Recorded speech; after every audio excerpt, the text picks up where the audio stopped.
Hi everyone. இந்த video Tirupati travel எப்படி பண்ணலாங்கிறது ஒரு ஷார்ட் வீடியோ மட்டும்தான். ஃப்ரம் 11 o'clock தஞ்சாவூர்லேருந்து ஒரு ட்ரெயின் இருக்குது. மார்னிங் 10 o'clock திருப்பதியில் ரீச் ஆகிரும். அங்கே ஒரு ஆட்டோ பிடிச்சி பத்மாவதி தாயார் பார்த்துட்டு அந்த கோயிலேருந்து ஒரு ஆட்டோ பிடிச்சி திரும்ப நம்ம திருப்பதிக்கு வரணும். இந்த பிட்வீன் அந்த ஆட்டோ சார்ஜ் எல்லாம் 150 தான் ஆகுது. தென் நீங்கள் பஸ் ஸ்டாண்டுக்கு வந்ததுக்கப்புறம் அந்த இடத்துல கவுண்டர் இருக்கும். மேல் திருப்பதிக்கான டிக்கெட் எடுக்கணும். பக்கத்துலேயே பஸ் இருக்கும். அந்த பஸ்ஸில் ஏறிட்டிங்கன்னா மேல் திருப்பதிக்கு போயிடலாம். ரொம்ப வயசானவங்களா இருந்தீங்கன்னா ஃப்ரீ தர்ஷன் சூஸ் பண்ணாதீங்க. பர் ஹெட் 300க்கு டிக்கெட் இருக்குது, அதுக்கே போங்க. ஏன்னா ஃப்ரீ தர்ஷனில் ரொம்ப நேரம் நடக்கிற மாதிரி இருக்குது.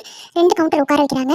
நீங்கள் லக்கேஜ் ஃபோன் எல்லாமே எடுத்துகிட்டு போனாலும் கவுண்டர் வாக்கிங்லேயே நீங்கள் இன்பிட்வீனில் கொடுத்துட்டு போகிற மாதிரி ஆப்ஷன் இருக்குது. அது கோயில் முடிச்சுட்டு வெளில வரும்போது லக்கேஜ் இந்த சைடு லட்டு இந்த சைடுன்னு சொல்லி ஏர் மார்க் காமிச்சிருப்பாங்க.